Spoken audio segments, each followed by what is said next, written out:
Bonjour, nous nous retrouvons pour le numéro 2 de cette formation Excel spéciale débutant en 1 heure chrono, donc qui fait suite à la précédente vidéo qui est toujours disponible. La vignette sera posée à la fin de cette vidéo si vous voulez effectivement la revoir ou la découvrir pour ceux qui commencent directement par ce numéro 2. Alors pour cette fois-ci j'ai fait une méthode un petit peu différente pour vous aider au maximum. Il y a un classeur Excel qui est téléchargeable, donc le lien est dans la description de cette vidéo. Et ce classeur contient, comme on le voit ici, un énoncé donc qui se présente sur la première feuille qui s'appelle présentation. Donc c'est l'énoncé de l'exercice. Puis il y a une feuille départ qui sont les données brutes qui vont permettre effectivement de faire les manipulations, puis ensuite le corriger tel qu'on pourrait arriver à donner une solution par rapport à l'énoncé proposé. Bien évidemment, ce corrigé peut différer en termes de présentation, mais on va essayer, nous, de s'y attacher le plus possible pour vous donner vraiment une trame pour pouvoir apprendre facilement. Donc, je reviens sur la présentation. Donc, l'idée, c'est, nous avons une société qui s'appelle Tech Solutions qui commercialise un certain nombre de produits technologiques de haute qualité. Donc, en l'occurrence, des tablettes, des smartphones, des ordinateurs, et ainsi de suite. Et l'entreprise a décidé de faire une analyse en prenant un certain nombre de produits qu'elle vend sous sa propre marque, donc sous son label. Donc elle a sélectionné quelques produits que nous avons ici, donc le smartphone ES23, la tablette ES11, l'ordinateur gamme ES14 et quelques accessoires, donc bien évidemment tous ces produits sont fictifs. Et elle a répertorié sur l'année précédente, donc l'année 2023, le nombre de produits vendus pour chaque modèle. Donc nous avons les quantités. Nous avons un prix unitaire pour chacun des produits. Nous partons du principe très simple que le prix unitaire n'a pas varié pour chaque produit durant l'année entière. Les prix sont exprimés en euros. Et on vous demande un certain nombre de points. Donc 4 points exactement. Premier point, nous allons formaliser le tableau de suivi de ces produits. Alors, on peut directement partir en faisant la saisie de toutes les valeurs, mais je vous ai préparé le travail, donc nous avons la feuille départ. Sur cette feuille départ, donc j'ai les données brutes, donc les titres de mes différents produits, prix unitaire, qu'on nomme souvent PU, avec les prix énumérés. Nous avons les différentes dates qui correspondent au début de chaque mois. Donc nous avons les 12 mois et nous avons les quantités vendues pour chacun des mois. Donc en règle générale, quand on commence avec un tableau brut comme ça, on commence par le présenter un petit peu pour le rendre attractif. Donc déjà, je vais sélectionner l'ensemble de la matrice qui va de A1 jusqu'à N7. Et je vais mettre les bordures, donc c'est ici sur le ruban, et je vais mettre toutes les bordures. Donc ainsi, j'ai les traits de chaque côté des cellules sélectionnées. Ensuite, je vais sélectionner ici les dates, parce que 1er janvier, 1er février, c'est pas très parlant. On va mettre plutôt janvier 2023, février 2023, et ainsi de suite. Donc je sélectionne de C1 jusqu'à N1. Donc uniquement les dates. Et donc pour changer le format de la date, nous allons aller ici dans ce groupe nombre. Nous avons ici donc date, puisqu'il a bien identifié que c'était des dates, mais on va utiliser la flèche déroulante. Cette flèche nous propose des dates courtes ou des dates longues. Si on prend les dates longues, on aura effectivement les informations des mois, des jours, mais ça va être trop long, donc ça va agrandir trop fortement notre tableau. Je vous propose plutôt de sélectionner autre format numérique. Puis nous voyons ici que nous avons différentes propositions pour les dates. Toutes ces propositions permettent donc de formater les dates. Donc si je déroule un petit peu, je vois que j'ai plusieurs formats possibles. Moi ce qui va m'intéresser ici, c'est d'avoir le nom du mois et l'année. Je clique là. Alors, quand il dit mars 12, c'est un exemple. c'est mars 2012. Et bien évidemment, en cliquant sur cet exemple, il me met là-haut le véritable exemple, janvier 23. Je pourrais choisir n'importe quel format, bien évidemment, et celui-ci va s'adapter. Allez, on va prendre celui-ci. OK. On voit automatiquement, chaque cellule s'est donc formatée avec ce qui a été choisi dans les dates. Et donc, en l'occurrence, le mois et l'année. Je vais maintenant sélectionner les cellules B1 jusqu'à N1, donc les titres des colonnes.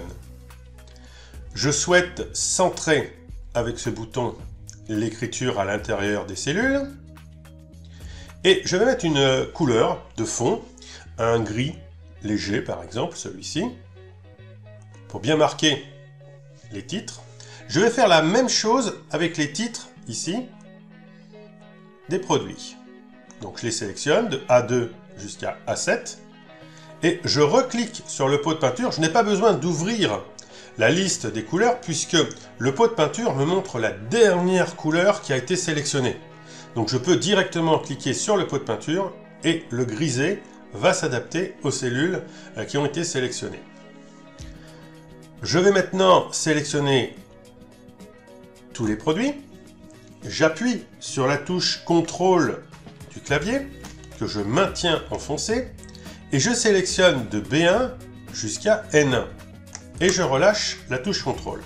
Cette touche CTRL est la multi-sélection. Ça va me permettre de prendre plusieurs cellules qui ne sont pas adjacentes et faire une action commune à l'ensemble de ces cellules. En l'occurrence, je vais choisir ici G pour le gras pour mettre du gras sur les titres. Ainsi, les titres sont beaucoup plus visibles. Je clique en dehors pour voir le résultat. Étape suivante, on m'avait dit dans l'énoncé que les prix étaient en euros. Donc, je vais les sélectionner ici, donc de 600 jusqu'à 30, donc les cellules B2 jusqu'à B7. Et dans le groupe nombre, j'ai ici un petit bouton qui a la forme d'un billet avec des pièces. Je vais cliquer une fois dessus et j'ai le format euro qui est rajouté pour chacune des valeurs. On a même les décimales, donc les centimes éventuellement, qui ont été affichés. Je peux cliquer maintenant en dehors de mon tableau. Voilà, donc j'ai répondu à la première question et donc j'ai arrangé un petit peu mon tableau. Il est encore bien évidemment sobre, hein. On n'a pas mis des couleurs flash pour l'instant. Puis de toute façon, comme je connais l'exercice, je sais que je vais avoir des choses à rajouter. Donc je ne me précipite pas pour faire des choses un petit peu trop particulières qui vont me demander trop de modifications. Pour l'instant, je me contente de cette sobriété. Et nous allons passer à l'étape numéro 2. Pour l'étape numéro 2, on me propose de mettre en place des totaux des quantités vendues et des CA. Donc ce qu'on appelle les CA, c'est les chiffres d'affaires, par mois et par produit. Donc je vais retourner sur ma feuille départ et je vais rajouter ici le total des quantités vendues et le CA par mois. Donc, je vais faire des totaux en colonnes. Je sélectionne tout d'abord ce titre ici, Total quantité vendue. Je clique dessus, je maintiens la souris enfoncée et je glisse ma souris sur la cellule qui est juste après, donc celle qui est à droite. Donc en réalité, je sélectionne deux cellules, celle qui contient le texte et celle qui est vide. Et je vais fusionner ces deux cellules. Donc je vais faire en sorte qu'elles n'en forment qu'une seule. C'est ça la fusion. Nous avons le bouton ici qui s'appelle fusionner et centrer. Donc je clique dessus, fusionner, centrer. Donc j'ai mon titre maintenant qui est dans une cellule unique. J'en profite pour cliquer sur le bouton des bordures, ce qui va me permettre de faire une bordure tout autour de cette cellule. Je fais la même manipulation pour le CA par mois. Donc je sélectionne A9 et B9. Je clique sur fusionner centré et je clique sur la bordure. Voilà le résultat. Ensuite, je me positionne en C8. Je vais effectuer mon premier calcul. Là, en l'occurrence, le calcul est très simple. C'est simplement le total des quantités vendues, tout produit. Donc, c'est la somme des cellules qui vont de C2 jusqu'à C7. Il y a plusieurs façons de faire des sommes, on l'a vu dans la vidéo précédente. Je vais donc prendre le plus rapide. Ce que je vous recommande, c'est la somme automatique. Donc je reste sur cette cellule, je ne tape rien du tout, et je me dirige sur le ruban pour cliquer sur le bouton de la somme automatique.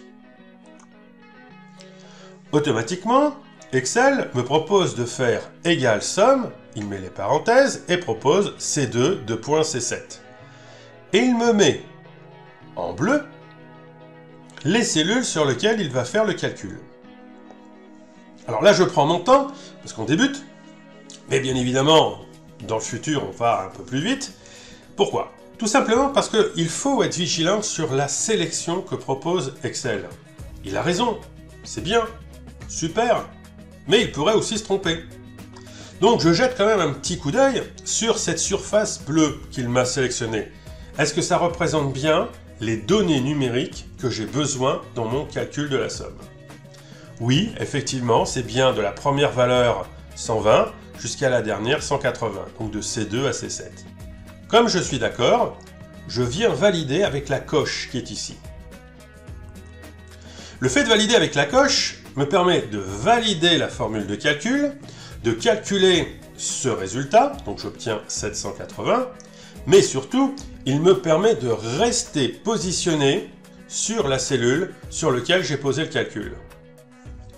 Tout simplement parce que je vais en profiter pour utiliser la petite poignée qui est en bas de la cellule qui vient d'être calculée pour étirer cette formule sur les autres colonnes.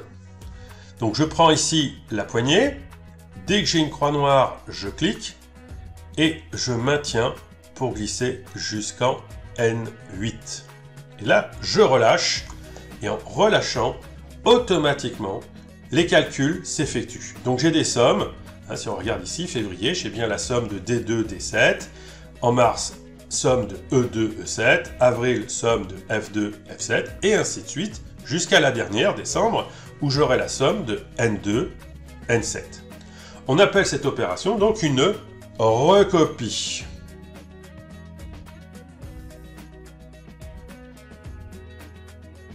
En l'occurrence, cette recopie est faisable parce que je suis en relatif. Alors le relatif, c'est une notion qu'on parle souvent aux débutants. C'est la notion qu'on a de base quand on travaille sur Excel. C'est-à-dire qu'on donne une relation, une distance entre les éléments sur lesquels on fait des opérations ou des références. Là, en l'occurrence, pour vous expliquer tout simplement, c'est peut-être une révision pour certains ou une découverte pour d'autres, mais quand je positionne ici ma somme et que je dis de C2 à C7, en réalité, je demande à Excel de faire la somme de la donnée qui se trouve 1, 2, 3, 4, 5, 6 cellules en haut jusqu'à une cellule en haut. Et quand je recopie à côté, en réalité, je lui recopie la même chose. Fais la somme de ce qui se trouve 6 cellules plus haut jusqu'à une cellule plus haut. Et je continue. Fais la somme de 6 cellules plus haut jusqu'à une cellule plus haut. C'est ce qu'on appelle le relatif. Je donne donc une distance entre l'élément où je suis, ce qu'on appelle la cellule active, qui est ici entourée en vert, et les éléments qui vont constituer la formule de calcul. Je vais maintenant me positionner en cellule C9. Et en C9, je vais maintenant calculer le chiffre d'affaires par mois. Alors, le chiffre d'affaires, c'est un peu plus complexe. Le chiffre d'affaires, c'est le nombre de produits multiplié par le prix du produit. Mais bien évidemment, l'exercice serait trop simple si j'avais mis le même prix pour tous les produits. Il y a un prix différent pour chacun des produits.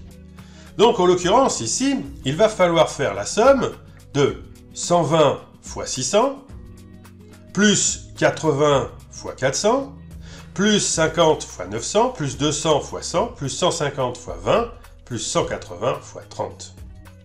Et après, il va falloir recopier la formule de calcul. Alors bien évidemment, on le voit ici, c'est-à-dire que quand on va recopier, les données de janvier vont passer à février, on est en relatif, génial, super, j'ai compris le truc. Par contre, le prix unitaire, lui, qui est dans la colonne B, doit suivre et doit rester en colonne B. Il ne faut surtout pas qu'il suive le mouvement. Donc, il va falloir, dans notre opération, figer l'emplacement où se trouvent les prix unitaires.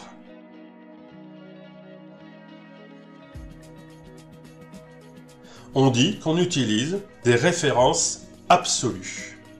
L'absolu, c'est quand on fixe l'endroit. Pour cela, on va utiliser un signe sur Excel qui est le signe $. Le signe $ sous Excel ne signifie pas monétaire, ne signifie pas le dollar. C'est un signe que vous avez sur le clavier et qui permet de faire comprendre à Excel que la donnée est figée, ne bouge pas d'endroit. Je vais vous montrer comment on établit cette formule. Là, cette fois-ci, je n'utilise pas la somme automatique. Je vais écrire la formule. On commence donc par égal. Je clique en C2, multiplier, donc c'est l'étoile, et je clique en B2. C2, c'est du relatif, donc je ne touche pas à l'écriture. B2, ça doit être de l'absolu, donc il faut rajouter les dollars. Pour rajouter les dollars, il suffit tout simplement d'appuyer une fois sur la touche F4 de votre clavier. Et on voit automatiquement dans la barre de formule, Excel a rajouté un dollar devant le B et un dollar devant le 2, ce qui donne $B, $2. Et cette écriture fait comprendre à Excel que la donnée qui est en B2 ne doit surtout pas se déplacer, elle reste à cet endroit précis.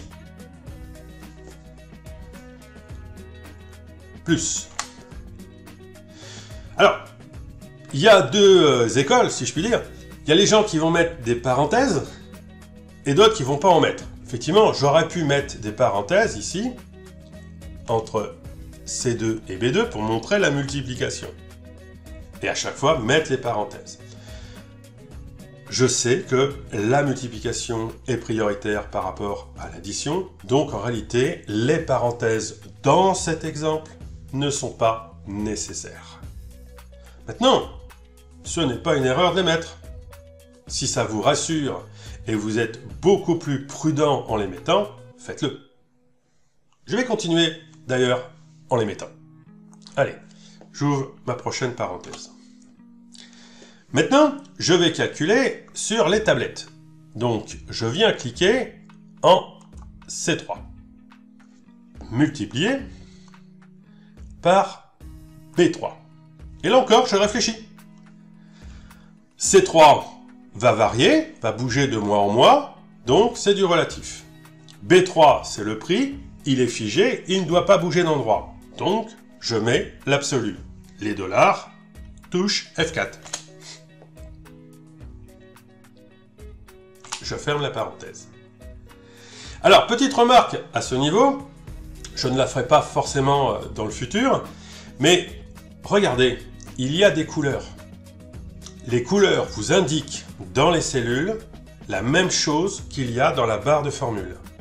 Où est le bleu? Où est le rouge? Où est le violet? Où est le vert? Et ainsi de suite. Et au fur et à mesure où on monte la formule, Excel va mettre en couleur ce sur quoi je travaille. Pour nous aider à nous vérifier, en fait. Je continue. Un peu plus vite, bien évidemment. Pardon, hop, plus. Oh, décidément. Plus. Allez, parenthèse ouvrante. Je clique en C4, multiplié par B4. J'appuie sur la touche F4, ça met les dollars. Je ferme la parenthèse. Plus. parenthèse, je clique en C5, multiplier, je clique en B5, touche F4 pour mettre les dollars, je ferme la parenthèse, plus, parenthèse ouvrante, je clique ici en C6, multiplié par B6, touche F4 pour mettre les dollars, je ferme la parenthèse, plus, parenthèse ouvrante, et nous allons faire le dernier, C7, multiplié par B7, j'appuie sur la touche F4, j'ai les dollars, je ferme la parenthèse. Alors, bien évidemment, des fois on me dit « Oh, mais c'est un peu pénible, c'est un peu long, il n'y a pas plus court. » Non, non. Ben oui, effectivement, sur Excel, il y a souvent des raccourcis. J'apprends souvent dans mes formations à utiliser des raccourcis, des astuces pour aller plus vite, être plus efficace. Oui, bien évidemment. Mais il y a des fois, tout simplement, il faut aussi poser les formules de calcul d'une manière arithmétique et il faut s'y coller. C'est comme ça. Allez, je valide en appuyant sur la coche. J'obtiens mon résultat 177 400. On voit automatiquement que le format monétaire a été rajouté à ma cellule, tout simplement parce que Excel a détecté qu'à un moment donné, je fais référence à des prix. Donc il a repris le format des prix et il l'a adapté au résultat. Super intelligent ça. Ça, c'est un bon raccourci. Ensuite, comme la valeur numérique est plus grande que la largeur de la colonne, très rapidement, on a pu voir, il a agrandi automatiquement la largeur de la colonne pour s'adapter. Je peux prendre maintenant la poignée et tirer ceci jusqu'en N9. Je relâche. Et là, donc, il a recopié les formules, mais, bizarre, j'ai des dièses. Pas de panique quand on a des dièses. Ça veut dire tout simplement que la largeur de la colonne n'est pas suffisante par rapport au contenu de l'une des cellules de la colonne. En l'occurrence, ici, en faisant la recopie, Excel n'a pas automatiquement adapté la largeur de la colonne. Eh oui, ça arrive, c'est comme ça. Des fois, il nous aide, des fois, il ne nous aide pas. Alors, pour y arriver, c'est très simple. Je viens me positionner ici entre D et E, sur le trait, et je fais un double clic. Ça adapte la colonne D. Et je fais la même chose rapidement pour chaque colonne, ce qui me permet d'avoir une largeur ajustée à chaque contenu maximum de la colonne. Voilà, j'ai arrangé le truc. J'ai bien par contre les euros qui ont été positionnés sur chaque valeur. Je sélectionne maintenant mes cellules ici, donc qui vont de C8 jusqu'à N9. Donc là où j'ai eu tous mes résultats. Et je clique ici sur le bouton des bordures.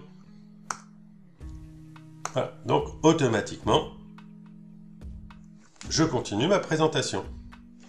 Allez, je sélectionne les cellules qui vont de A8 jusqu'à N9. Donc tout ce que je viens d'effectuer.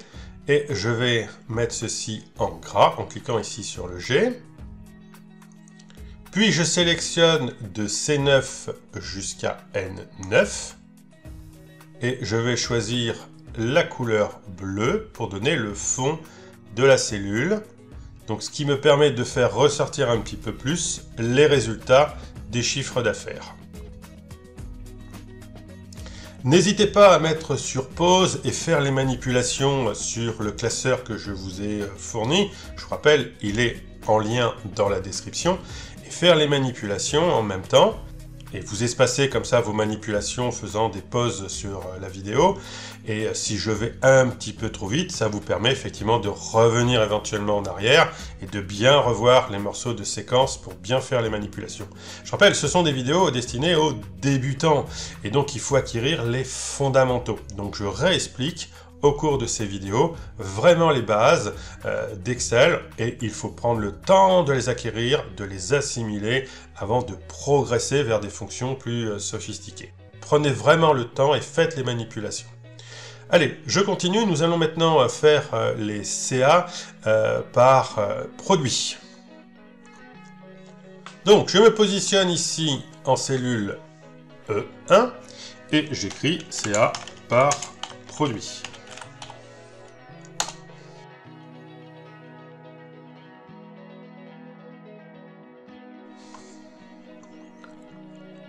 Je vais ensuite poser ma formule de calcul. Donc la formule de calcul, c'est la somme de tous les produits multipliés par le prix unitaire. Donc ici, je peux poser une somme automatique, mais comme je vous le disais tout à l'heure, soyez toujours vigilants. Là, il me propose la somme automatique qui va de B2 jusqu'à N2. Oh là, attention! Il a pris le prix unitaire qu'il va ajouter à chacune des quantités. Non, non, non, non, surtout pas. Et oui, pourquoi a-t-il fait ça? Ben, tout simplement parce que c'est une valeur. Et Excel ne sait pas que cette valeur va être multipliée après. Donc, il la considère comme une quantité. C'est idiot, bien évidemment. Donc, je reste suspendu et je prends ma souris, je clique en C2 et je glisse jusqu'en N2. Donc, je remonte à Excel la bonne matrice, la bonne plage de données. Et effectivement, c'est bien la somme de C2 à N2. Et je valide avec la coche. Oui, je vois que j'ai la bonne somme des produits. Je vais donc terminer maintenant ma formule. Je vais derrière, ici, la parenthèse dans la barre de formule. Je multiplie et je clique ici sur le prix unitaire qui est en B2. Alors, toute cette formule sera en relatif, car je vais tirer ma poignée après vers le bas. Et donc, il va y avoir un mouvement, une relation qui va être uniforme. Pas besoin de dollars dans cette formule de calcul. Je valide avec la coche.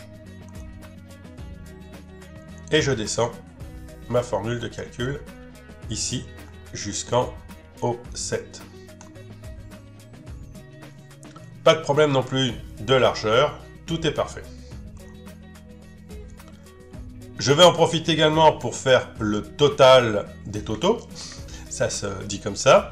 Je vais ici me positionner en O9 et je vais faire la somme automatique de tous les résultats des CA obtenus dans les mois. Donc c'est bien, je vérifie toujours, un petit coup d'œil, c'est bien de C9 jusqu'à N9. Donc là, il ne s'est pas trompé. Je valide. Je peux maintenant faire un petit peu de déco. Donc je sélectionne mes cellules de O1 jusqu'à O9.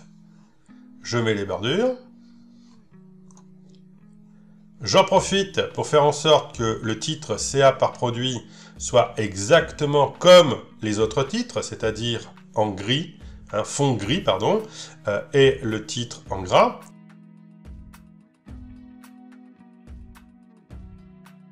Alors comme je suis un petit peu feignant et il faut utiliser les outils d'Excel, qu'est-ce que je vais faire? Par exemple, je me mets ici en P1, j'utilise le pinceau, ici, dans le presse-papier, je clique une fois, et ça va me reproduire le format, c'est-à-dire l'aspect visuel.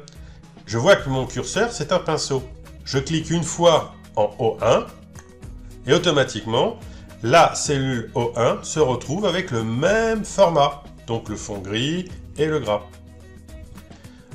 Je vais en profiter maintenant pour sélectionner de O2 jusqu'à O7, et je vais mettre avec le petit pot de peinture une couleur de fond. Je vais mettre par exemple un vert, voilà, pour faire ressortir les chiffres d'affaires des produits.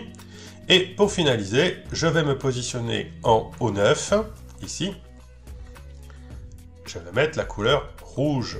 Voilà. Allez, un petit peu de gras également. Et j'ai oublié de mettre du gras pour les résultats ici. J'en profite, je les sélectionne et je mets le gras. Voilà, donc j'ai déjà mon tableau qui commence à prendre un aspect intéressant et je fais ressortir mes résultats. J'ai terminé donc la deuxième étape, je vais donc passer à la troisième. Je retourne sur présentation ici, sur la feuille de présentation. Point numéro 3. Ajouter des calculs de pourcentage pour analyser la part de marché de chaque produit par rapport aux ventes totales. Ah, on va faire des calculs de pourcentage.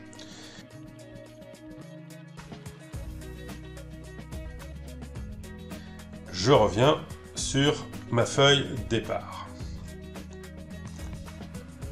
Je viens ici en P1 et on va mettre des pourcentages de parts de marché.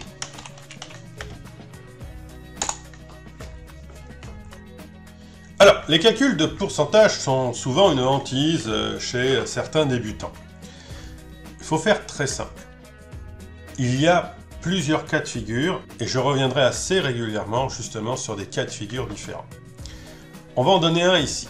Le pourcentage de part de marché d'un produit par rapport à l'ensemble des produits. C'est ça que ça veut dire.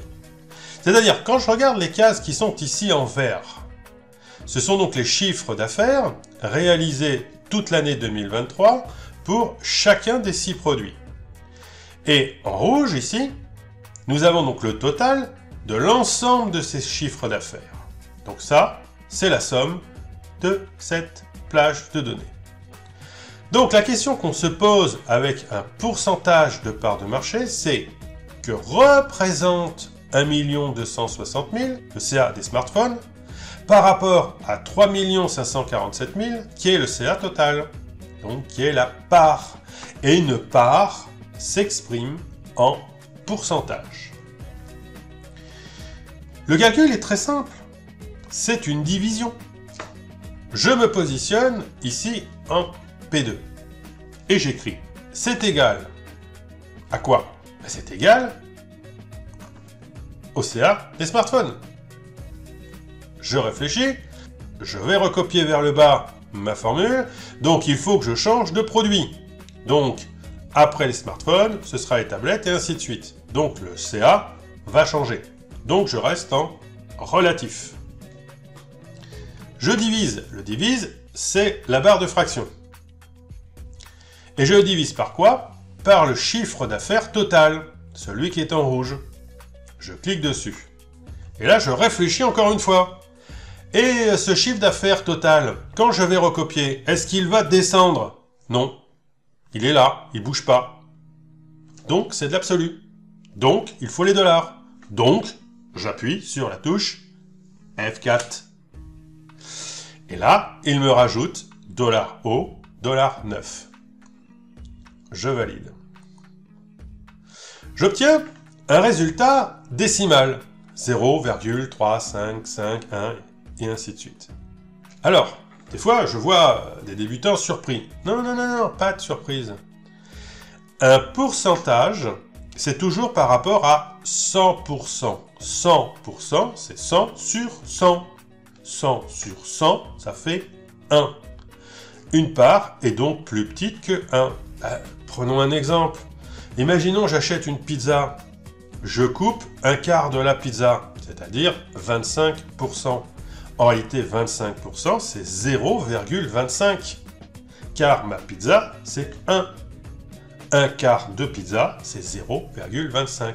Donc, ça veut dire qu'une part est toujours inférieure en valeur à la totalité de mon objet. Donc, c'est forcément 0, quelque chose. Donc, le fait d'avoir ici 0,35, c'est bon. Restez confiant. Sauf que ça n'apparaît pas sous le bon format.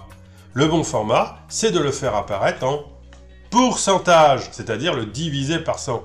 Et surtout, ne posez pas dans la formule de calcul des divisés par 100. Ça ne sert à rien. Nous avons un bouton là-haut, dans le ruban, qui est un pourcentage. Et on utilise ce bouton seulement une fois après avoir effectué le calcul, quand on a une valeur inférieure à 1. Donc là, c'est le bon moment. Je clique sur pourcentage et il me met 36%. Alors, si on se souvient bien, c'était 0,3551. Logiquement, ça devrait faire 35,51%. Donc, il faudrait faire apparaître les décimales. Pour faire apparaître les décimales, nous avons des boutons ici dans le groupe nombre qui permettent d'augmenter les décimales ou de réduire les décimales. Donc, je vais rajouter des décimales une fois, deux fois. Donc, c'est bien 35,51%. Une fois que j'ai obtenu le bon format, la bonne réponse, le bon calcul et que je n'ai surtout pas oublié les dollars pour effectivement le diviseur, je peux prendre la poignée et tirer vers le bas. Et là, j'ai bien l'ensemble de mes pourcentages qui se recopient. Je vous donne un petit truc au passage. En réalité, ce que je vous recommande, c'est de continuer à recopier votre calcul jusqu'en bas, jusqu'au total final. Donc si je prends la poignée ici, je tire jusqu'ici, jusqu'en P9, et je lâche. Alors bien évidemment, là, comme il n'y avait rien, c'est 0%. Mais moi, ce qui m'intéresse, c'est de voir ça, le 100%. Le 100% me rassure, car je sais que j'ai bien la totalité de mes parts qui, additionnées, donne 100%. Donc mon calcul peut sembler juste. Allez, on va laisser le 100%. On va cliquer ici sur le 0% qui est moche, qui ne sert à rien. Et je vais appuyer sur la touche Supr de mon clavier pour enlever le contenu de la cellule. Voilà. Maintenant, on va faire un petit peu d'esthétique pour arranger ça. On met tout ceci en gras. Donc je sélectionne de P1 à P9. Ici, on clique sur le gras. Voilà, parfait. Et on va faire en sorte que la colonne ici soit ajustée. Alors, moi, ce qui m'embête souvent dans les présentations, c'est de voir ceci. Regardez, j'agrandis ma colonne. Le titre est beaucoup plus long que le contenu. Ça, c'est moche, en fait. J'annule. Je vous propose une autre façon de faire. Je reste ici sur P1 et je vais cliquer sur cette commande du ruban qui s'appelle « Renvoyer à la ligne automatiquement ». Et donc, Excel va calculer et va ajuster le texte par rapport à une largeur de colonne optimale. C'est quand même mieux présenté. Juste cliquer sur le bouton de centrage. Voilà. Et c'est quand même pas mal. Il ne reste plus qu'à changer le format des couleurs. Donc, je vais remettre le gris pour le fond, le graillet, et ainsi de suite. Maintenant, je vais mettre les bordures.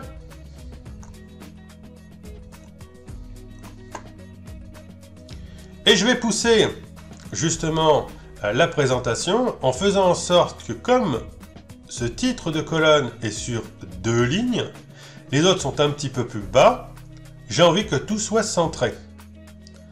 Je sélectionne de P1 jusqu'à... Pardon, de B1 jusqu'à P1. Et là-haut, dans les boutons, on voit qu'il y a 2 boutons gris. Ça, c'est le centrage à l'horizontale. Et au-dessus, on a ce qu'on appelle l'ajustement à la verticale. Donc le bouton qui est ici, qui est grisé, veut dire que à la verticale, je suis en bas. Donc je vais cliquer sur celui qui est à gauche pour centrer également à la verticale. Donc j'ai un centrage à la verticale et à l'horizontale de mes libellés dans les cellules. C'est quand même plus joli. Allez, une dernière touche finale pour la présentation de mon tableau. Un titre serait bienvenu.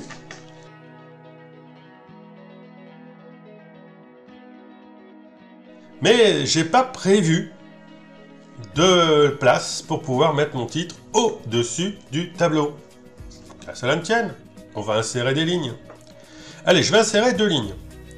Je sélectionne ici 1 et 2.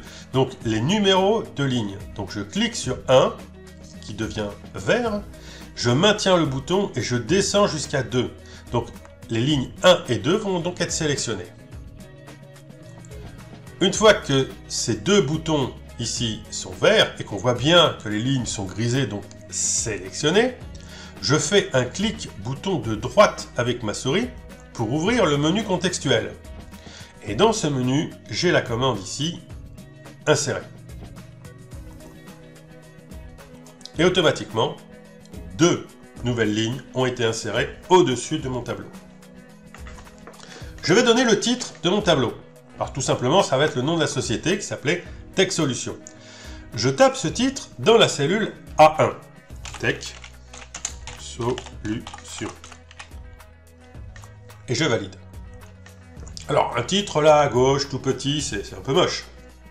J'aimerais que ce titre soit en plus gros, soit encadré, soit sur un fond de couleur, et soit centré par rapport à l'ensemble du tableau. Pour cela, je sélectionne les cellules qui vont de A1 jusqu'à P1. Donc j'y vais, A1, P1, et j'appuie sur le bouton Fusionner centré. On a bien le titre au milieu par rapport au tableau. C'est pour ça que j'avais pris P1, parce que P1, c'est P, donc la dernière colonne de mon tableau de données. Je suis sûr que le titre est centré. Maintenant, j'appuie sur le gras, et je vais utiliser le bouton A, ici le grand A, pour agrandir la taille du texte. Je passe à 12, je passe à 14, je passe à 16, je passe à 18. Oui, je clique autant de fois que j'ai besoin pour ajuster et voir visuellement ce qui me conviendrait le mieux. Allez, 26, c'est pas trop mal. Et je vais mettre une couleur de fond, donc je reste toujours sélectionné sur cette cellule fusionnée. Et je vais choisir dans le petit pot de peinture, tiens, par exemple, on va prendre un bleu, ici, le bleu de tout à l'heure.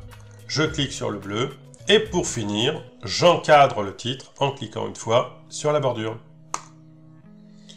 Voilà, maintenant il ne reste plus qu'à cliquer en dehors du tableau, et je vois, j'ai mon titre centré, joli, au-dessus de mon tableau.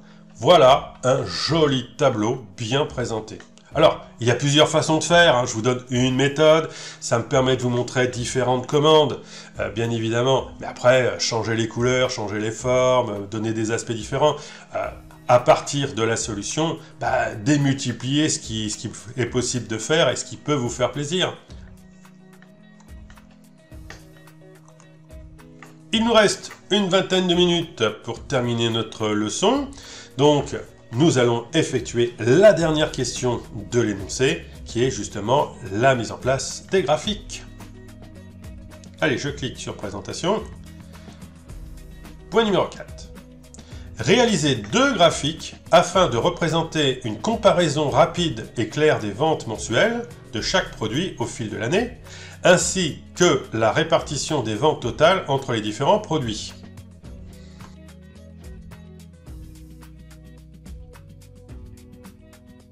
Ah, 2 graphiques. Un est une comparaison et l'autre est une répartition. Alors c'est très simple. Quand on a besoin de faire une comparaison, on compare des éléments les uns par rapport aux autres, le graphique le plus adapté, c'est l'histogramme. Retenez bien, l'histogramme, c'est des comparaisons. Ensuite, des répartitions, ça fait penser à part, répartition, donc des parts. On reprend l'exemple que je vous ai donné tout à l'heure, les parts de pizza. Les parts de pizza, c'était des pourcentages. Les pourcentages, c'est des graphes en secteurs, qu'on appelle aussi vulgairement des camemberts. Alors j'avais pris mon exemple de pizza, mais j'aurais pu prendre ma part de camembert également. Donc retenez surtout ça, dès qu'on vous parle de comparaison, c'est un histogramme. Dès qu'on vous parle de répartition, c'est un graphique en secteur. Voilà. Allez, on va représenter ça sur notre feuille. Voilà, je suis donc revenu sur ma feuille de départ et je vais d'abord sélectionner les données que je veux représenter avant de les représenter. Donc faisons une sélection. Alors moi ce qui m'intéresse, c'est donc d'avoir une répartition des produits. Donc la liste des produits est ici, en colonne A.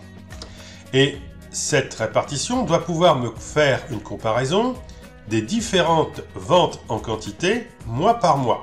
Donc c'est tout ce qui est entre C3 et N9. Par contre, les prix unitaires ne m'intéressent pas. Ah, si je les sélectionne en faisant une matrice globale, je vais avoir les prix unitaires qui vont être au milieu de mon tableau de comparaison. C'est moche, c'est pas bien du tout. Comment faire pour y arriver? On va, une nouvelle fois, utiliser la touche CTRL du clavier. Je commence par sélectionner les cellules qui vont de A3 jusqu'à A9. Alors, petite remarque à ce niveau, pourquoi est-ce que je prends une cellule vide au départ pour descendre après dans la sélection de mes produits? Mais il faut que les sélections des cellules soient cohérentes et homogènes.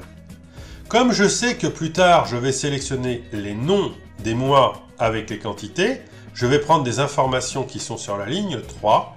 Il est absolument nécessaire de prendre aussi des informations qui sont sur la ligne 3 pour la colonne A.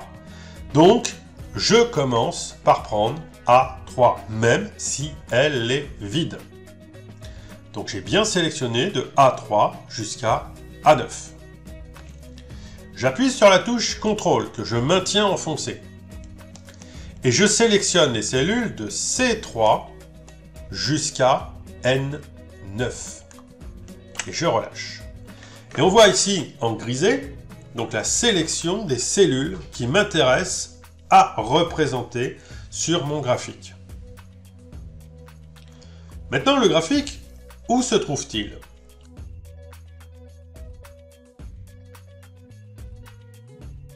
On l'obtient à partir de l'onglet Insertion. Nous avons ici un groupe graphique, et dans ce groupe graphique, il y a plusieurs représentations. L'histogramme est ici. Nous l'avons là, avec une petite flèche déroulante. On va cliquer sur la petite flèche. Plusieurs propositions d'histogramme. On va prendre la plus simple cette fois-ci. Le premier. Je clique. Automatiquement, Excel me produit un objet avec l'histogramme. Je vais cliquer sur la surface blanche, ici, ce qu'on appelle la zone de graphique. Je clique et je glisse ma souris, c'est-à-dire je maintiens ma souris enfoncée, donc le bouton de la souris enfoncé, et je déplace ma souris, je vais venir le placer ici en dessous. J'ai les poignées sur les côtés de mon objet graphique, donc je peux tirer dessus. En règle générale, je vous recommande de prendre les poignées de coin. Ça permet de garder un agrandissement homogène, proportionnel de votre graphique. Voilà, donc il est un peu plus grand, donc c'est quand même plus lisible. Et là, on voit bien qu'il a représenté en abscisse. Donc l'abscisse, c'est la ligne ici en bas. Ça rappelle des souvenirs de collège à tout le monde. Donc nous avons ici en abscisse les différents mois. Chaque couleur représente ici dans la légende un produit. Oui, ça se fait automatiquement, c'est sympa quand même. Nous avons sur la grille les valeurs, donc ici sur les ordonnées. Nous avons donc les valeurs en quantité, et cela permet donc de comparer les valeurs à l'intérieur de mon graphique avec les différentes barres. Donc on voit bien qu'au fur et à mesure que les mois évoluent, les quantités évoluent, avec une prépondérance bien évidemment pour la barre bleue, et cette barre bleue, c'est les écouteurs sans fil. Allez, nous allons rajouter un titre. Donc ici, nous avons titre du graphique. Je clique dessus. Il y a des petites poignées qui apparaissent. Et je reclique encore une fois pour sélectionner le texte et l'enlever. Et je tape comparaison des ventes mensuelles de produits. Voilà. Mais un petit titre, c'est quand même plus sympa. Et pour valider le titre, on clique en dehors du graphique, voilà, dans la feuille de calcul, et ça valide notre modification. Donc nous avons à réaliser le premier graphique, qui est donc un graphique en comparaison de mes ventes mensuelles. Nous allons maintenant effectuer le deuxième graphique, qui est donc les répartitions, donc les parts, donc c'est un graphique en secteur. Donc tout d'abord, on recommence la même manipulation, on sélectionne les données numériques et texte pour la représentation de notre graphique. En l'occurrence, je reprends la même méthode. Ici, je commence en A3, je prends la cellule vide et je descends jusqu'en A9 pour avoir cette cellule vide et l'ensemble des noms de produits. Ensuite, je reste cohérent, donc je vais venir prendre les CA des produits et donc je vais commencer en O3. Mais avant, j'appuie sur la touche CTRL que je maintiens enfoncée. Je clique en haut 3 et je descends jusqu'en haut 9 et je relâche. Donc j'ai bien les informations de la colonne A, donc les noms de produits, et j'ai bien les CA par produit qui sont dans la colonne O. Alors, un graphe en secteur ne représente qu'une seule série de données. Jamais plus. Si on a plus de sélectionnés, il ne montrera que la première série. Par contre, il y a un autre type de graphe en secteur qui s'appelle les graphes en nano, précisément, qui permettent, eux, de faire des représentations effectivement de parts sur différentes séries. Mais ça, ce sera une autre explication dans une prochaine vidéo. Restons très simples pour cette fois-ci. Je vais dans le menu Insertion, ici, l'onglet Insertion, et dans mon groupe graphique, j'ai un petit camembert là. Donc je clique sur la flèche, j'ai plusieurs propositions, donc graphe en secteur 3D ou en nano. Donc nous, on va prendre le premier, le plus simple, le graphe en secteur. Je clique, Excel m'a dessiné mon exemple. Je viens cliquer sur la zone de graphique, donc la surface blanche, je clique, je glisse mon graphique en dessous, je viens l'agrandir avec la poignée, voilà, voilà ma représentation. Chacune des parts ici est une part en pourcentage du CA par rapport au CA total. Chaque couleur représente bien un produit. Je vais changer le titre. Donc je viens cliquer tout simplement ici, une fois, puis une deuxième fois pour modifier le titre. Répartition des ventes par CA. Et je clique en dehors. Voilà mes deux graphiques. Vous voyez, c'est quand même assez simple de faire des graphiques. La seule contrainte, c'est de bien sélectionner ces données au départ. Il nous reste encore un peu de temps et je vais en profiter pour vous montrer qu'on peut mettre aussi en évidence des graphiques créés. Je reviens sur ce graphique ici en secteur. Je vais cliquer une fois sur la surface blanche, ce qui fait apparaître les poignées autour du graphique. Et je vais regarder en haut sur mon ruban. En fait, mon ruban a été complété par un nouveau menu qui s'appelle Création de graphique. Et dans Création de graphique, il y a des styles de graphique. Il y a plusieurs propositions pour représenter notre graphe en secteur. Excel, pour l'instant, est positionné, ici il y a le cadre, sur le premier cas. Allez, je vais vous faire une petite démonstration. Je clique sur le deuxième. Automatiquement, mon graphique a changé d'aspect. La légende est passée au-dessus au lieu d'être en dessous. Les couleurs sont un petit peu plus hachurées. Alors ça, c'est intéressant quand on veut faire une impression. Bien évidemment, si je reviens sur le premier, on voit que les couleurs sont très foncées. Ça, sur une impression, ça va manger beaucoup de couleurs sur votre imprimante et c'est pas forcément très lisible. Si je prends le deuxième choix, on a quelque chose qui est plus doux, donc qui va consommer moins d'encre, plus économique, il faut y penser, et surtout plus facile à lire. Je vous montre une troisième solution, ici. Là, je retrouve mes couleurs, mais cette fois-ci, j'ai à l'intérieur de mes parts les pourcentages qui avaient été calculés avec notre formule tout à l'heure. Cette fois-ci, Excel les a calculés lui-même et les a affichés sur les différentes parts. Je vais prendre un autre style. Là, j'ai les pourcentages et j'ai un grisé. Encore un autre style. Encore un autre style. Donc vous voyez qu'en fait, je peux changer l'aspect visuel de mon graphique tout simplement en choisissant un style différent là-haut sur mon ruban. Allez, je vais revenir sur celui-ci qui est plus doux. Mais la même chose est vraie pour les graphes avec les barres. Allez, je clique à côté sur mes comparaisons. je retrouve également là-haut des styles pour mon histogramme. Je suis par défaut sur le premier, mais si je clique sur le deuxième, l'aspect visuel de mon graphe change. Là, en l'occurrence, la légende passe au-dessus et j'ai des valeurs numériques pour mes différentes barres. Je choisis le troisième ou le quatrième. Bon, là, c'est un peu chargé quand même sur 12 mois, donc avec les valeurs, c'est pas forcément très lisible, mais on voit que on change l'aspect visuel assez facilement.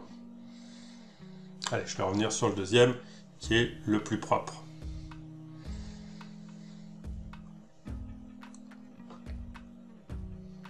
Hop, et je reviens sur mon graphique de répartition. La part la plus importante sur mon graphique de répartition ici est celle en bleu. C'est les smartphones qui donnent le chiffre d'affaires le plus important. J'ai envie de montrer cela à mon lecteur. Je vais donc cliquer une fois sur mon graphique ici en camembert. Une fois. En cliquant une fois, il y a des poignées qui apparaissent tout autour des parts. Petite poignée bleue. Je vais recliquer une seconde fois sur la part qui m'intéresse. Cette fois-ci, les petites poignées bleues ne sont apparentes que autour de la part qui m'intéresse. Maintenant, je vais faire un cliquer-glisser. Je clique sur la part, je maintiens le bouton de ma souris appuyé et je déplace légèrement ma main pour déplacer la part. Voilà, ça c'est une petite astuce cadeau pour vous montrer qu'en fait, sur un graphique, on peut même détacher une part comme un vrai camembert. Je découpe ma part et je la ressors. Sympathique quand même. J'aurai l'occasion dans des vidéos futures de revenir plus longuement sur les graphiques pour faire des choses de plus en plus sophistiquées. L'objectif de cette vidéo était de vous montrer un travail complet, fini, avec un joli tableau et deux graphiques à disposition. Bien évidemment, vous pouvez arranger tout ça comme vous le souhaitez, faire, refaire, casser, modifier comme vous le souhaitez. Mais surtout, faites bien attention aux calculs. J'ai pris vraiment le temps de vous les expliquer. Il y a des notions quand même nouvelles qui sont l'absolu, le relatif, la division, le pourcentage. Voilà. Tout ça, ce sont quand même des fondamentaux, des bases d'Excel qu'il faut acquérir. Et le meilleur moyen, c'est de faire et refaire et faire encore des exercices. C'est pour ça que je produis régulièrement des exercices, j'édite et je publie des exercices ou des livres qui permettent effectivement de réviser toutes ces notions. La plupart des gens qui me connaissent le savent, j'écris énormément, je publie énormément. Il y a des liens dans les descriptions de mes vidéos. Profitez-en, c'est le meilleur moyen pour apprendre et s'entraîner seul à la maison ou au bureau. Et surtout, profitez de cet exercice, il est en téléchargement. Vous pouvez vous l'approprier, le démantibuler comme vous avez envie, faites-vous plaisir, il n'y a pas de problème.